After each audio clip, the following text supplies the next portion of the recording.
함께 예배하는 우리 모든 성도들을 위해 하나님의 놀라운 은혜와 축복이 가득하기를 간절히 축복합니다. 할렐루야.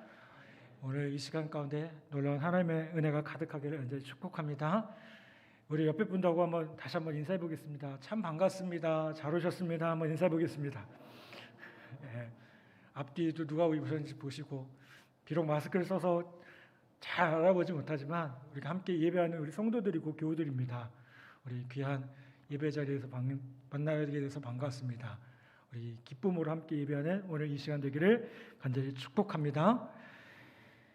오늘 본문 말씀은 유대라는 민족의 희망의 끝, 마지막 벼랑에 몰려있는 그 역사의 상황들을 보여주고 있음을 보게 됩니다. 때는 BC 587년, 그러니까 586년에 유다가 바벨론에 의해서 멸망당하기 7에서 한 8개월 전이라고 보여지는 상황입니다. 이미 유다의 수도 예루살렘은 바벨론의 군대에 의해서 포위되어 있는 상황이었습니다. 그때 나이 57세였던 선지자 예레미야는요, 조국에 다가오고 있는 불길한 미래에 대한 심판의 예언을 하다가 시드기야 왕에게 체포되어서 감옥에 감금되게 됩니다. 그런데 감옥에 갇혀있는 예레미야에게 그의 친척 한 사람이 찾아옵니다. 예레미야 숙부의 아들 하나멜이라는 사람이었습니다. 숙부의 아들이니까 사촌 사이쯤 되겠죠. 그가 찾아와서 어떻게 합니까? 당신도 형편이 어렵겠지만 내가 지금 너무 어려우니 내 밭을 사달라라고 얘기합니다.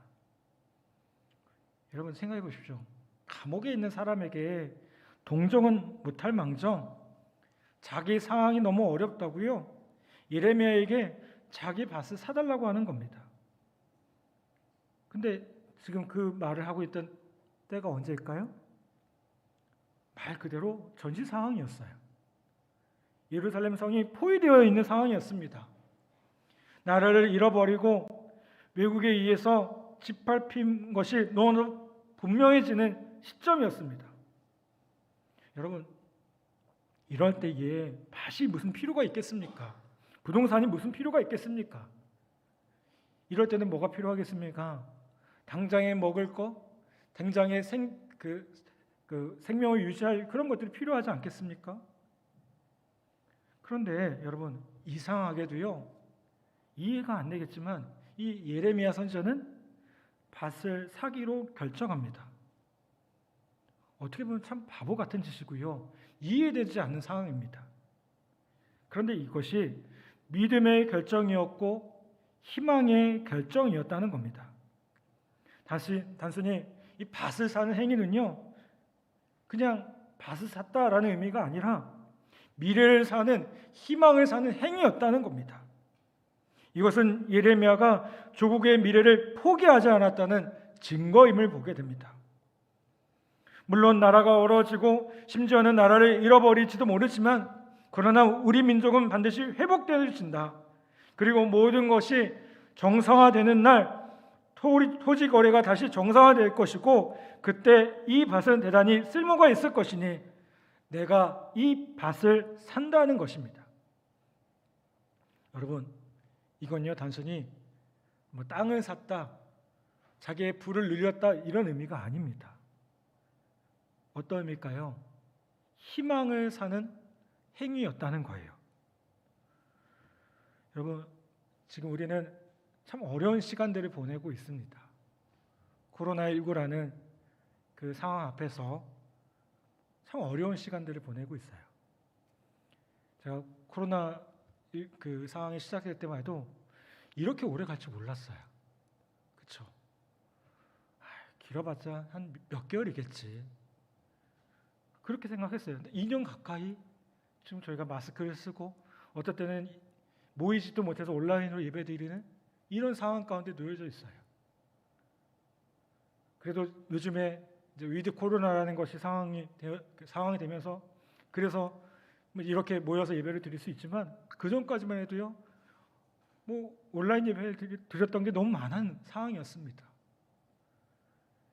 뿐만 아닙니다. 저희는 예배에 불편함이 있지만 당장 먹을 거 생계 문제가 생겨가지고 어려움 당하는 사람들이 참 많이 있었어요. 또요, 이 코로나 상황뿐만 아니라 여러분 개인에도 여러 가지 문제들이 있는 것을 보게 돼요. 제가 수요일 예배 끝나면 우리 구역장님들과 모임을 갖습니다. 그 모임에서 무슨 얘기를 하냐면 우리 구역원들이 어떤 상황에 놓여 있는지 좀 여쭤봐요. 성도들이 어떤 상황들이. 근데 구역장님들이 이런저런 얘기합니다. 오해하지 마십시오. 뭘 오해하시면 안 되냐면 그분들이 저한테 이르는 거 아닙니다. 그냥 그 구역 원들 중에 어려운 가운데 있는 분들이 누구인지 함께 기도하고 또 목회자인 제가 알아야 되지 않겠어요? 제가 그것 이렇게 안다고 해서 떠벌리지 않습니다. 절대로. 그런 얘기들을 들어보면 정말 어려운 상황 가운데 있는 우리 성도들을 많이 발견하게 됩니다. 또요, 우리 학교도 마찬가지죠. 이제 연말을 마무리하고 또 새롭게 여러 가지를 준비해야 되는 상황 가운데 있음을 보게 됩니다. 저 역시도 요즘에 참 많이 바쁘게 살고 있어요. 우리 교회가 다음 주에 이제 졸업 예배를 드려요. 다음 주 수요일 날. 우리 학위 과정, 안보 과정, 또 합동 과정, 이런 과정의 졸업 예배를 드립니다. 또 뭐도 있어요? 수능 시험도 있고요. 다음 주에는 또 그 시간에 특별 새벽 기도도 준비하고 있고요. 또 추수감사절도 그 이어서 준비되어지고 있고 안수주사님, 권사님들 임직식도 해야 됩니다. 또 이제 온라인 예배로 진행되다가 오프라인으로 예배로 전환되어지면서 다시 우리 교회가 준비해야 될 것들이 참 많이 있음을 보게 돼요. 또 시기가 시기인지라 또 어떤 상황일까요? 이제 내년도 목회도 준비를 해야 되는 상황입니다. 여러분, 이런 어려운 상황 가운데 어떻게 보면 너무나도 바쁜 이 시기 가운데 어떤 분들은 그냥 포기하신 분들이 있더라고요. 참 어렵다만. 여러분, 저는 이와 같은 때야말로 오히려 우리가 희망을 가져야 될 때라고 믿습니다. 희망이 안 보이면요, 희망을 창조해서라도 희망을 만들어야 된다고 생각해요. 오늘 예레미야가 말한 것처럼 밭을 살 때입니다. 희망을 사야 합니다. 그런 면에서 예레미야는 본을 보여주고 있습니다.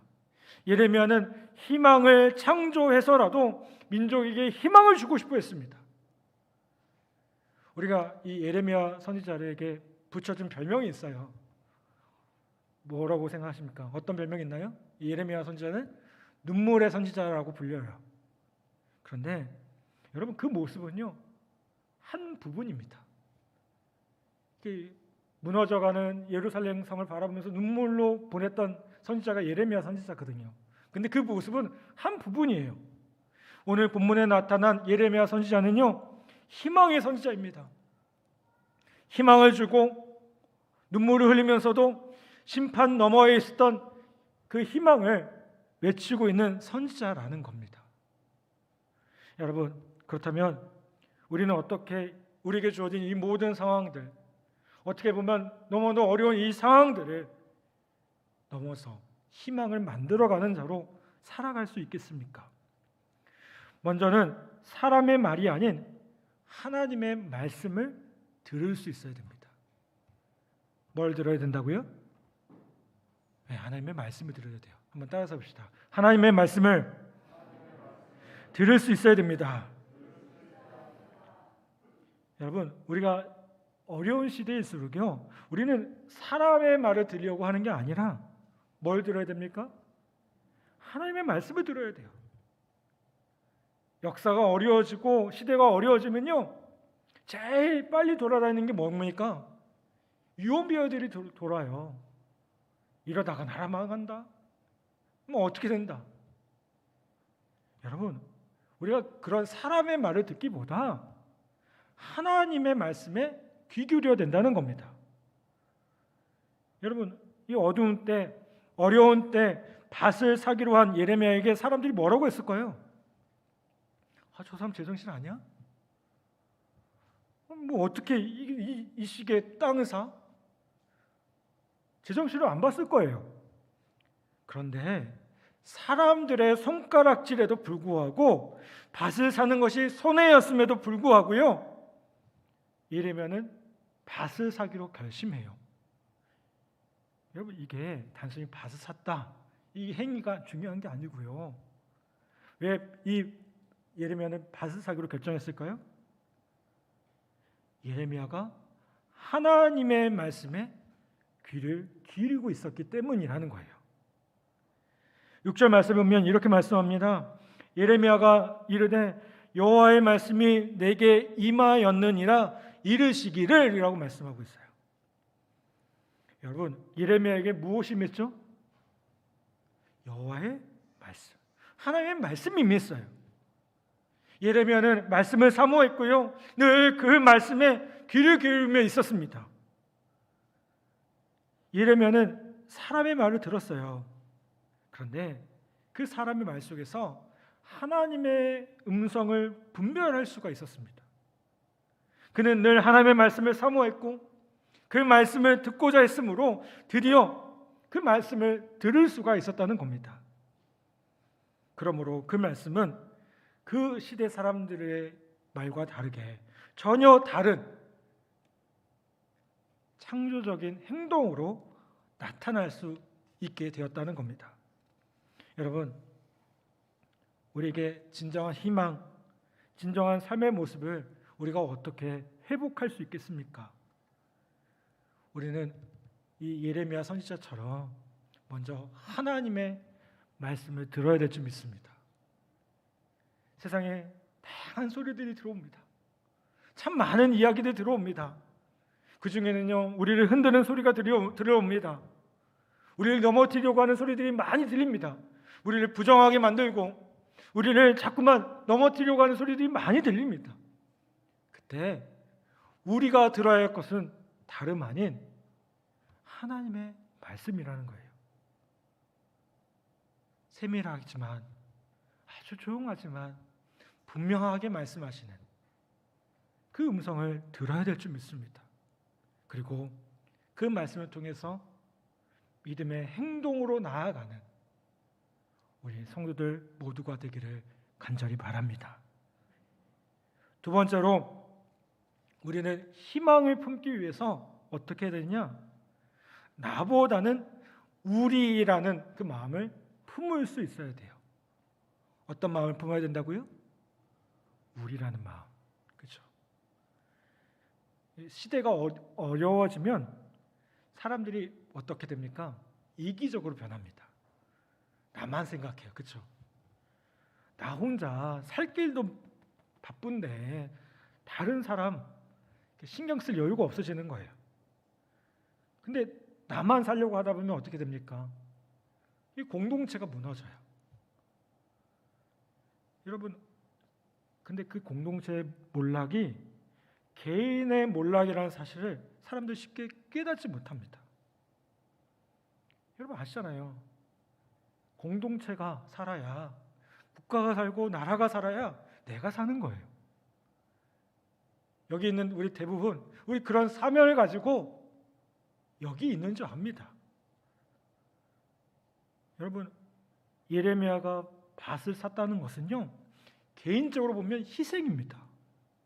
어떻게 보면 쓸데없는 행동이라고 보여질 수도 있습니다. 그런데 예레미야는요, 한 가지 생각을 합니다. 무슨 생각을 합니까? 내 행동은 주변의 하나님의 백성들에게 아주 유익한 영향을 끼칠 것이라는 생각을 해요.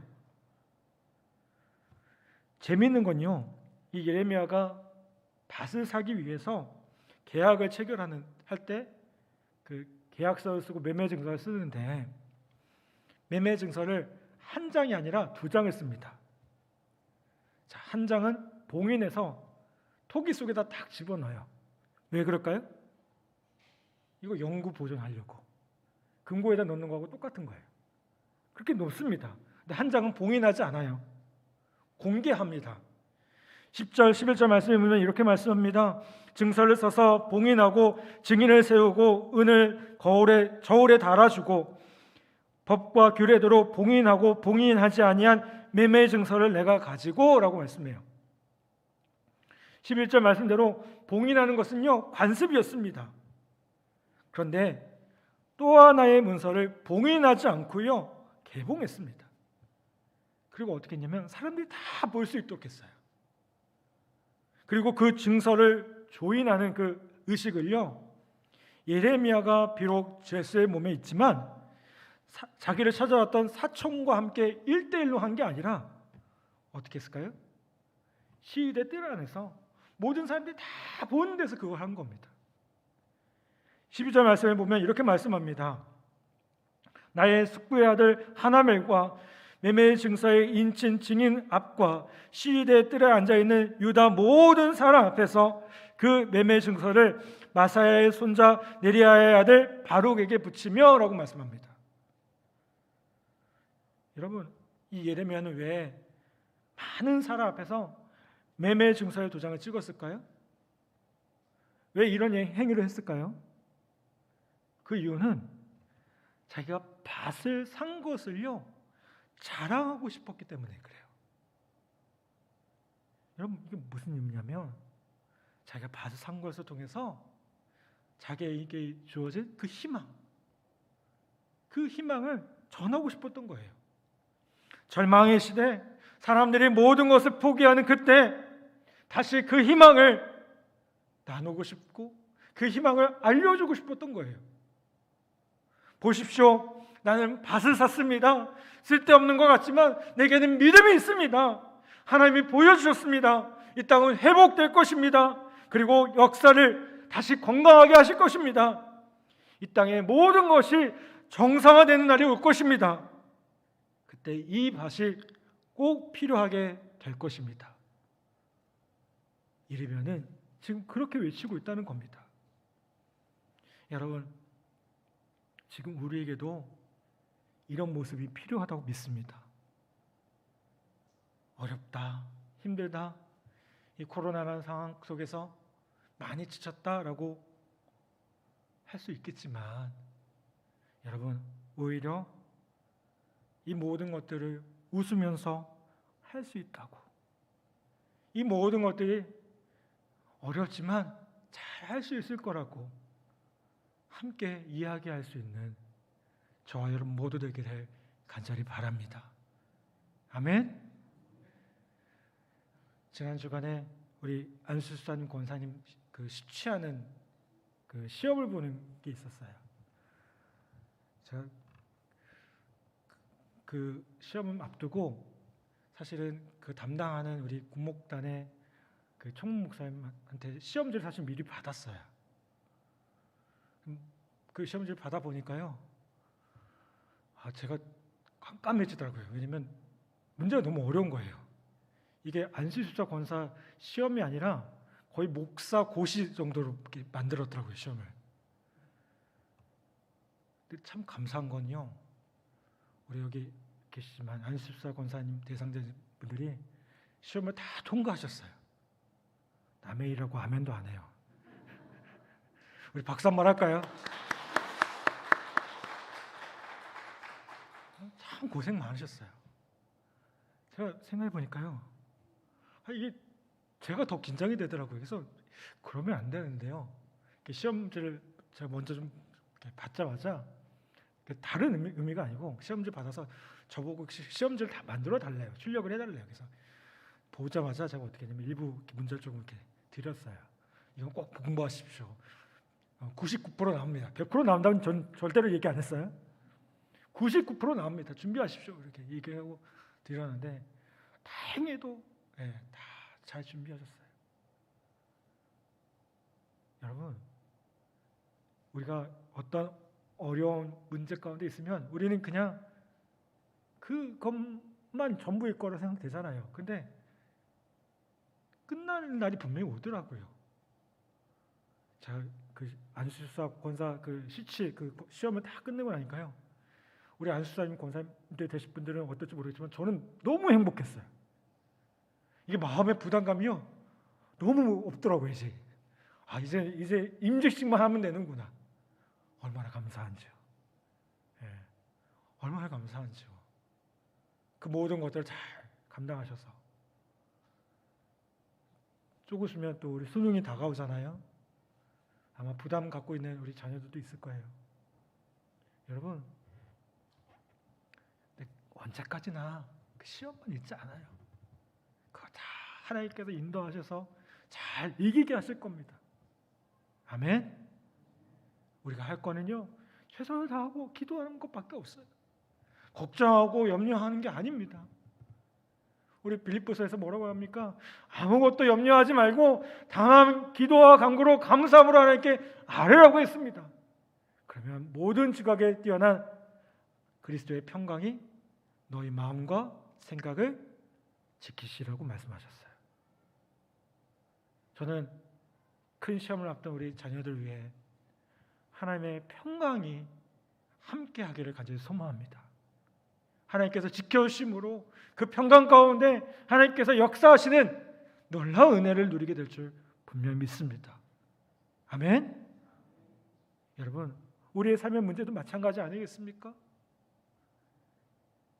힘들죠, 바쁘죠, 어렵죠. 그런데 그게 끝이 아니라 우리의 모든 것들을 지키시고 인도하시는 하나님 분명히 계심을 우리가 믿기 때문에 여러분 그것을 통해 하나님께서 이루실 것을 기대하며 나아가는 우리 모든 성도들 되기를 간절히 바랍니다. 마지막으로 희망을 갖는 사람은 어떤 사람이냐? 내일을 바라볼 수 있는 사람임을 보게 됩니다. 2차 세계대전 당시에 그 유대인 수용소에 갇혀 있었던 유명한 심리학자 빅터 플랭클이라는 사람이 있습니다. 그는 감옥 안에 있는 동료들이요 삶을 포기하고 죽어가는 광경을 보면서 이렇게 말을 합니다. 친구 여러분, 저 조그만 창이 보이지 않습니까? 그때 한 죄수가 신경질적으로 대답을 합니다. 봐야 회색 담벼락밖에 없지 않소? 이렇게 얘기를 해요. 그때 이 빅터 플랭클이 뭐라고 하냐면요, 아니 저 회색 담벼락 건너편에 있는 푸른 하늘을 바라보십시오. 밤에도 빛나는 별들을 우리 바라보십시다. 이런 얘기를 했다고 해요. 여러분, 우리 현실의 차가운 벽, 콘크리트 같은 그런 문제들, 내일이 보이지 않는 그런 삶, 생각만 해도 숨막히는 상황들, 여러분 그럼에도 저 건너편에 하나님께서 만들어 놓으시고 띄워놓으신 그 별들을 바라볼 수 있는 눈이 우리에게 있기를 간절히 바랍니다. 지금 예레미야는요 희망을 선전하고 희망을 심기 위해서 사람들이 보기에 어리석은 일, 그리고 자기 희생 밭을 사는 대가를 지불하고서도 희망을 전하고 싶었던 거예요. 희망이 있다고, 희망을 가져야 된다고, 내일에 대한 희망을 가지라고 이야기하고 있다는 겁니다. 사랑하는 여러분, 저 역시 여러분에게 동일한 말씀을 하고 싶어요. 우리의 삶에 어려움이 있고 문제가 있다 할지라도, 고난의 상황이 있다 할지라도, 이 코로나라는 상황이 언제 끝날지도 모르겠는 그런 상황이라 할지라도 다시 한번 희망을 갖고 그 희망을 품고 나아갈 수 있기를 간절히 바랍니다. 왜요? 우리에게 누가 있어요? 주님이 함께하고 계셔요. 한번 따라합시다. 우리에게 주님이 함께하고 계십니다. 그 주님 어떤 분이십니까? 문제보다 더 크신 하나님 아닙니까? 우리의 상황을 뛰어넘어서 역사하시고 우리의 삶을 인도하시는 하나님 아니십니까? 여러분, 그 주님을 다시 한번 붙드는 여러분 모두 되기를 간절히 바랍니다. 사랑하는 여러분, 하나님 말씀에 의지해서 우리가 내일의 꿈을 품고 밭을 살아갈 수 있기를, 살 수 있기를 바랍니다. 희망을 살 수 있기를 바랍니다. 여러분, 우리가 그렇게 주님 안에서 희망을 품고 주님 말씀하신 대로 나아간다면 이 교회와 학교와 또 이 나라 이 민족, 하나님께서 지으신 그 온 땅에 하나님의 나라가 회복되어지고 우리가 두려워했던 그 문제들이 다시 한번 주님의 은혜로 하나하나 해결되어지는 놀라운 은혜를 경험하게 되리라 분명 믿습니다. 여러분 다시 한번 그 하나님께서 이루실 것을 기대하고 소망하면서 우리 믿음 가지고 더욱 든든히 서가는 우리 모든 성도들 다 되시기를 주님의 이름으로 간절히 축복합니다.